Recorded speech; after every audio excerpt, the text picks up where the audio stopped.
They called him soft, weak, a relic of a primitive world. To them, emotions were a flaw. Compassion was a virus. But when the screams echoed through the sterile halls of their titanium ships, it wasn't their machines or logic that saved them. It was him, a doctor from Earth. And in one night, he made an entire alien empire understand what pain really is. Dr. Elijah Voss wasn't supposed to be there. He was a last-minute addition, an emergency transfer from the crumbling Terran Medical Corps sent to assist in a joint research program aboard the alien ship Ascaron Prime, orbiting a dying star in the Veil Expanse. To the aliens, Vaskari, a cold, reptilian race, he was a curiosity, an experiment, not a partner. They didn't believe in pain the way humans did. The Vaskari had eliminated suffering generations ago. Neural firewalls dampened all emotional spikes. Physical damage was numbed by embedded nanostructures. To them, pain was weakness, an evolutionary failure that they had long outgrown. So when Dr. Voss arrived, they laughed, quietly, politely, but he saw it, felt it. They let him run tests, gave him lab space, monitored his antiquated methods with condescension hidden behind scaled expressions. He wasn't there to teach, just to observe, until the day Unit X-37 screamed. Unit X-37 was a hybrid biosynthetic organism, half Vaskari, half machine, created for war, designed to withstand anything. It was a test subject in their latest neural override trials. But something went wrong. The override module glitched. Implanted pain suppression broke mid-procedure. And for the first time in centuries, a Vaskari being felt. Not discomfort, not pressure, but true, searing, primal agony. The scream tore through the research deck like a shockwave. Scientists panicked. Systems malfunctioned. And Unit X-37 began to thrash violently, its claws raking into the steel walls, blood spraying from its joints. The alien medics froze. They didn't know what to do. Their protocols weren't built for suffering. Their machines couldn't calculate panic. Their minds couldn't comprehend what centuries of numbness had forgotten. And then, Dr. Voss moved. No command. No permission.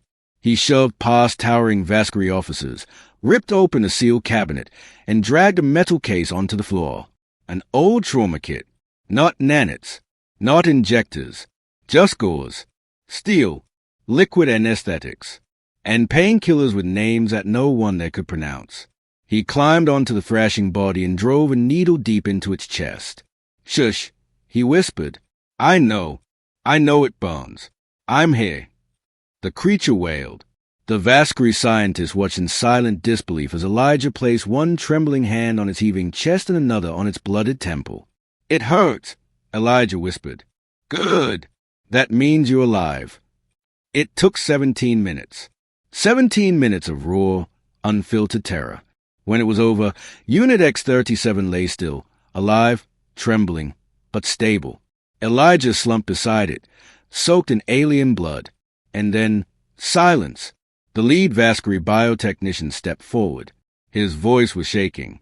What was that? Dr. Voss didn't look up. That was pain. The technician tilted his head. We've eliminated it. It serves no function. Wrong, Elijah said, standing slowly. Pain is the body's cry for help. It's what lets us know we're broken. What lets us fight to heal. You didn't evolve past pain. You ran from it. The technician flinched, as if struck. Pain teaches us compassion, Elijah continued. Without it, you can't understand mercy, or grief, or love. You haven't become superior, you become hollow. For the next 3 days, no one spoke to him. But behind closed doors, something shifted. New protocols were drafted, emotional archives unsealed. Vaskari scholars, once forbidden from studying suffering, began requesting access to human psychology. And then came the child. She was 6 Vaskari cycles old. Born with a rare mutation, her pain suppression failed at birth. She lived in secret, her agony hidden, her screams muffled. Now, she was dying. No one knew how to help. No one but Elijah. He sat beside her, day after day, holding her hand, calming her with words, treating her wounds not with machines, but with warmth. She cried. She screamed. But she lived. And when she smiled, truly smiled, through the tears, the entire medical wing stopped to watch. They called him He Who Feels. The Vaskari Empire, once built on logic and calculation, began to shift just slightly. Officers allowed to express fear in reports. Medics retrained. Children raised to feel, not suppress. Elijah didn't start a war. He didn't invent a weapon. He didn't destroy a planet. But he changed a species. With bandages. With pain. With love. Years passed. Dr. Elijah Voss never asked for praise. Never gave speeches. While the Vaskari debated philosophy and rewrote their education doctrines, he simply kept working. One wound at a time. One life at a time. But history remembers moments, not headlines. And Elijah had given them a moment the Vaskari could never forget. One evening, during the Violet Cycle, their version of Twilight, a delegation arrived from the core systems. Vaskari High Command. Massive, draped in ceremonial metal robes, each gesture calculated, precise.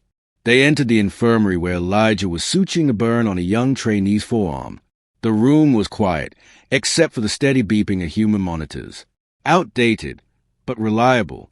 Dr. Voss, the eldest delegate said, voice echoing slightly through his helmet. You've been summoned. Elijah didn't look up.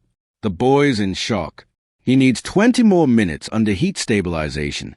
After that, I'll be free. They weren't used to being made to wait. But they did. 23 minutes, to be exact.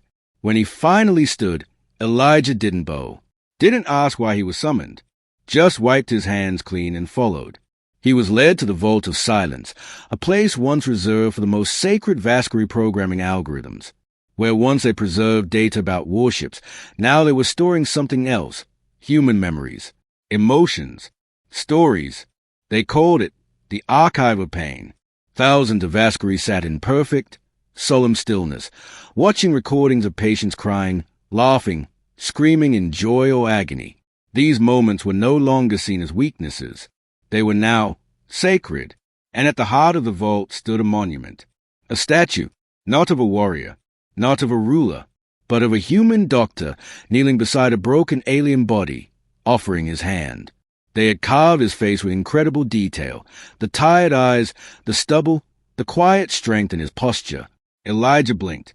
What is this? The lead delegate stepped forward. This is the moment we learn what it means to be alive. But I'm just... No, the alien interrupted. You are the proof. That empathy isn't primitive. That suffering isn't shameful. That pain is connection. Behind him, the child he once saved, now a teenager, stepped forward. She wore the red sash of a medical acolyte. I want to be like you, she said softly. I want to feel. He smiled. Then you'll be more than like me. You'll be better. The delegates handed him a small device. Earth has forgotten you, but we have not. With this, your legacy is encoded into our network, forever. He held it gently, as if it might break. But I didn't do it alone, he said. I just listened. The High Commander's eyes narrowed slightly. And that is why you are dangerous. Because where we conquered, you listened. And where we silenced, you healed. As Elijah turned to leave, alarms blared in the distance. A nearby colony ship had sent a distress call, biological contamination. Critical. The teenager grabbed her medkit, looked to Elijah for approval. He nodded. Let's go. No medals. No parades. Just another life to save. Another cry to answer. Another lesson to teach, not with words, but with kindness and with pain. Because on this side of the stars, humanity had finally taught the galaxy something it had forgotten, that to heal is to hurt, to suffer is to love, to feel pain is to be alive. And in that truth, the universe changed forever. On Earth, no one knew. Back home, Elijah Voss was just another name filed under interstellar medical deployment. No parades, no documentaries, no headlines about the man who brought empathy to an empire. But in the far sectors of the Vaskari realms, he was more than a man. He was a myth. They began telling stories, not in numbers, not in logic, but in feeling. Tales of a Terran healer who walked unarmed into war zones, who cried with the dying, who screamed during surgery, not from fear, but from refusing to give up. They say he once reset a soldier's shattered femur with nothing but a belt and a piece of sharpened metal. They say he spoke to every patient, even those in a coma, as if they were listening. And they say he never left anyone behind. The Vaskari began to change. Slowly, quietly. A single word entered their sacred language, Ka-Theru. It meant to feel deeply enough to heal. It had no meaning before Elijah. Schools opened, not for war, but for medicine. The first was named the Voss Institute of Biosentient Compassion. Their symbol wasn't a scalpel or a neural stabilizer. It was a simple, open human hand. And then, one cycle, years later, a signal arrived at Earth's deep space comm station, encrypted in an ancient dialect, Vaskari coding, but overlaid with Terran cadence. They decoded it, played it. A young girl's voice echoed through the station. "Dear Earth, this is Dr. Orin of the Vaskari Humanitarian Wing. I am one of many now. Thanks to him, we carry his legacy in our hands, in our hearts, and in every life we touch. Thank you for sharing him with us. You gave us your doctor, and in doing so, you gave us our souls." Back on the Vaskari homeworld, Elijah sat under the blue-streaked twin moons, older now. His hands trembled slightly, not from age, but from everything they had done, everything they still remembered. The girl, Orin, was beside him now, fully grown, a doctor in her own right, brilliant, brave, fierce, and still, when she looked at him, she saw not a hero, but a teacher. "You could have left," she said once. "I could have," he replied. "Why didn't you?" He looked up at the stars, those old, indifferent lights, and whispered, "Because you still needed someone who knew what it meant to bleed." She nodded slowly. "We won't forget." He smiled. "You're not supposed to forget," he said. "You're supposed to pass it on." And so they did. Each year, across the Vaskari systems, they now hold the Day of Feeling. No battles, no drills, just stories, music, tales, memories. It is the only day in Vaskari history where every light in every building dims, just enough to remember the man who lit their hearts. Not with fire, but with pain. The kind that teaches, the kind that heals, the kind that proves we are still human, even out here, among the stars. Time moves differently among the stars. On Earth, they assumed he died decades ago. Records lost, file corrupted in bureaucratic silence. No one sent a recovery mission. No one asked where he'd gone. But Elijah never left. Not because he couldn't, because he chose not to. Because healing became more than his duty. It became his identity, his rebellion, his legacy. A new generation of alien doctors grew beneath his quiet guidance. Some with cold hands at once feared touch, others who cried for the first time in centuries after watching him treat a child with nothing but his voice and steady fingers. He taught them that medicine wasn't just science. It was trust. It was presence. It was staying up through 3 rotations, eyes bloodshot, because one patient's breathing was just a little off. He taught them that even when all you had were your hands, your words, and your heart, it could be enough. That it must be enough. One day, decades after his arrival, a delegation of young Terrans, explorers, historians, docked at a distant Vaskari archive station. They weren't expecting much, just a routine stop for research. But the first thing they saw was a statue, not of a warrior, not of a king, but of a doctor, human, tired, smiling softly, kneeling beside a Vaskari child with bandages in one hand and hope in the other. They were stunned. A plaque read, "He taught us that pain is not to be feared, but to be felt, that only through pain can we begin to heal." One of the Terrans turned to the alien guide. "Who was this?" The guide blinked slowly, almost reverently. "You don't know," he said. "That was Elijah Voss, the one who saved us from ourselves." The historian transmitted the story back to Earth. And suddenly, after nearly a century, his name returned. Not as a footnote, but as a legend. A documentary was made titled "The Man Who Made Aliens Cry." It became required viewing in all human medical schools. On Earth, empathy was often taught in theory, but Elijah had lived it. One scene in particular shook viewers, a raw, unfiltered log of Elijah whispering to a dying Vaskari elder. "You're not alone," he said, voice cracking. "Not now. Not ever." The alien died holding his hand, and that footage made 1,000,000 humans weep. Back on the Vaskari core world, as Elijah's body aged, so too did his voice, but never his fire. Even as arthritis crept into his fingers, even when his lungs rattled in the cold ship air, he treated each patient like they were the only soul in the universe. Until one day, he didn't wake up.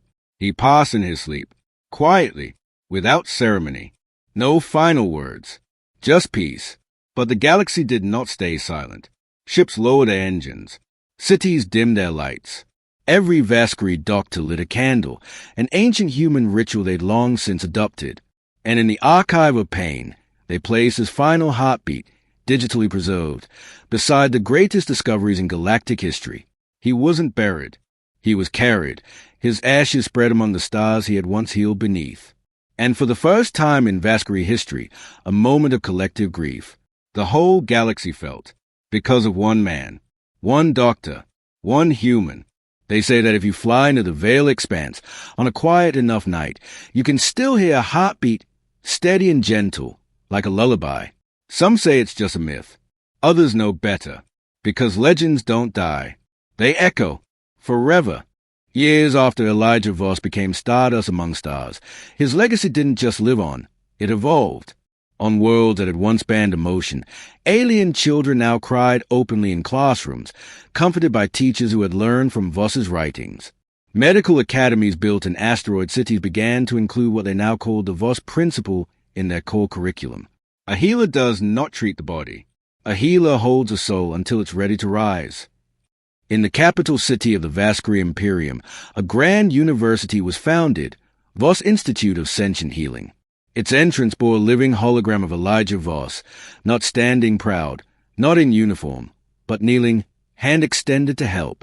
Every new graduate placed their palm to his before taking their oath. Not in their own language, but in his, "I will feel, I will listen, I will heal, no matter the species, no matter the pain." And though his name was legend in the stars, Earth had been slower to remember, until the transmissions came. Thousands of them, Vaskari patients, families, children, sending holographic messages of gratitude to Earth. Stories of how a Terran doctor with soft hands saved a world that once silenced its own tears. One of those messages reached an old, dusty Earth hospital on the edge of demolition. Inside it, a nurse named Sarah Voss sat frozen at a desk. She played the message once, then again, and again. It was her grandfather, the one they said disappeared in a failed diplomatic mission, the one whose name she'd seen only in decommissioned files.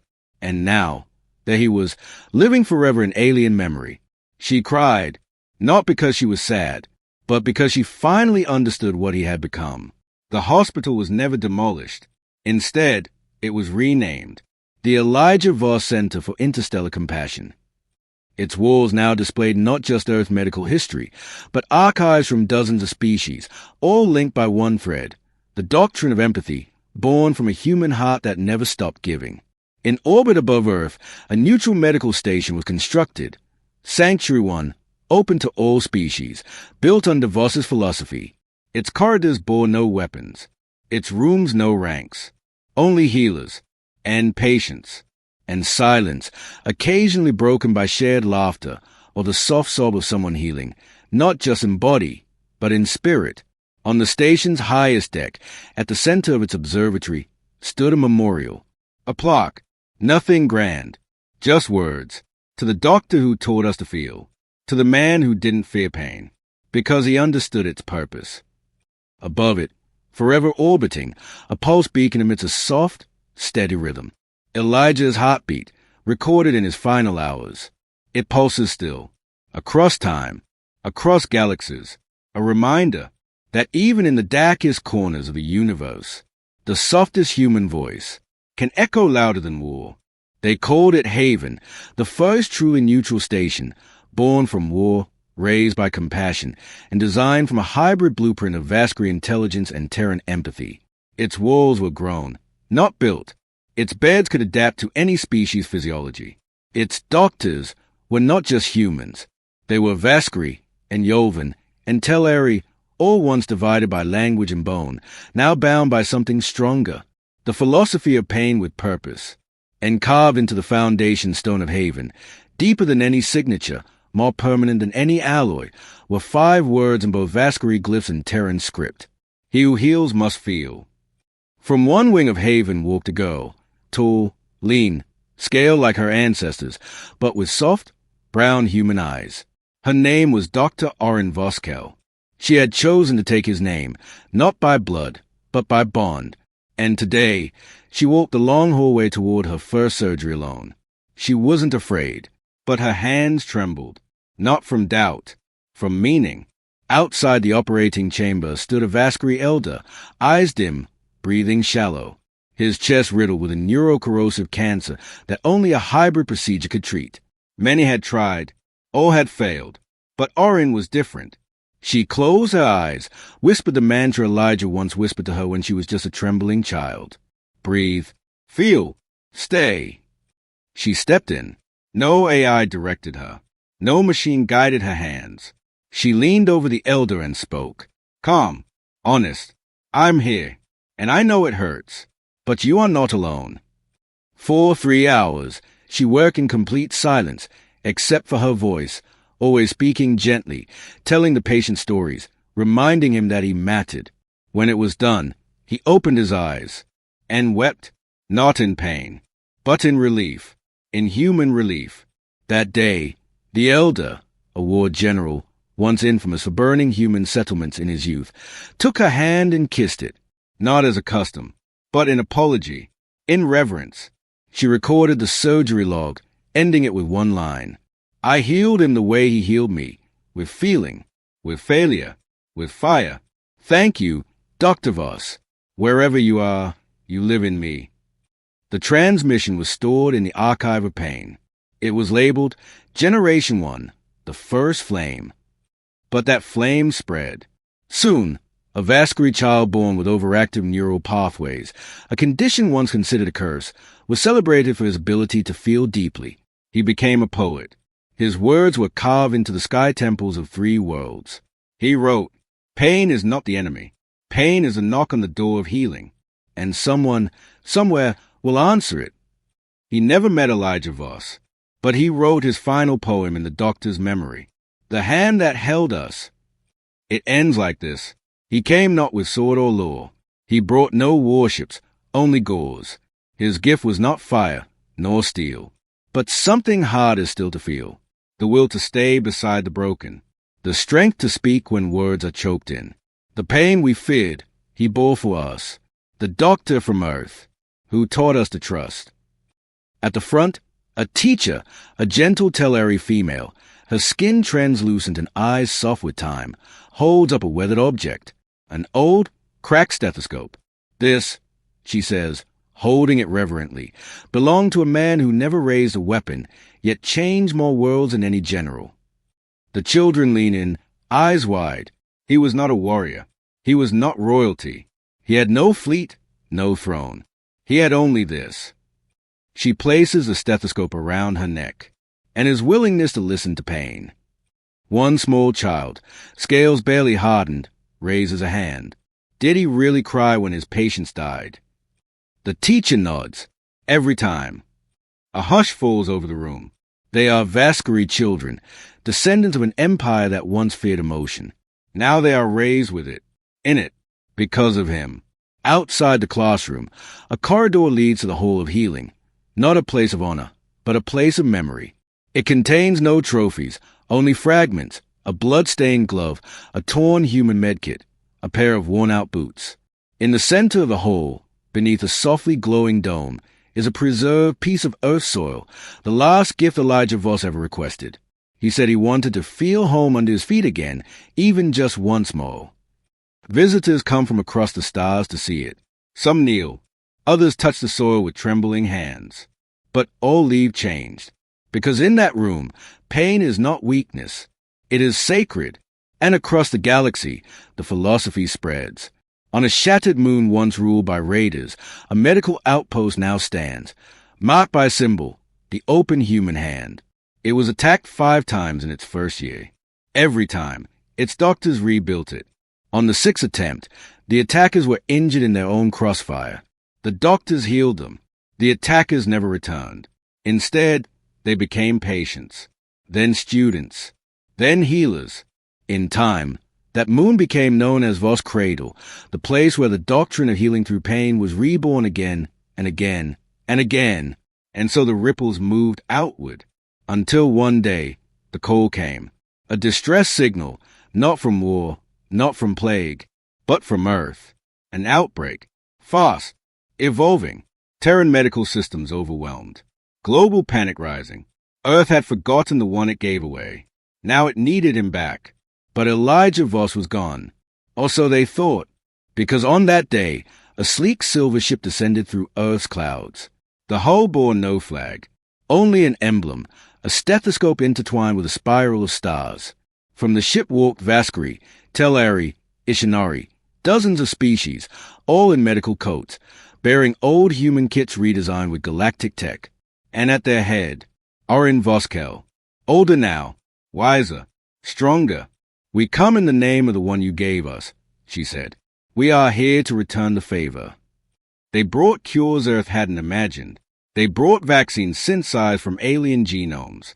They brought warmth, and silence, and kindness. When the plague ended, Earth asked what they owed.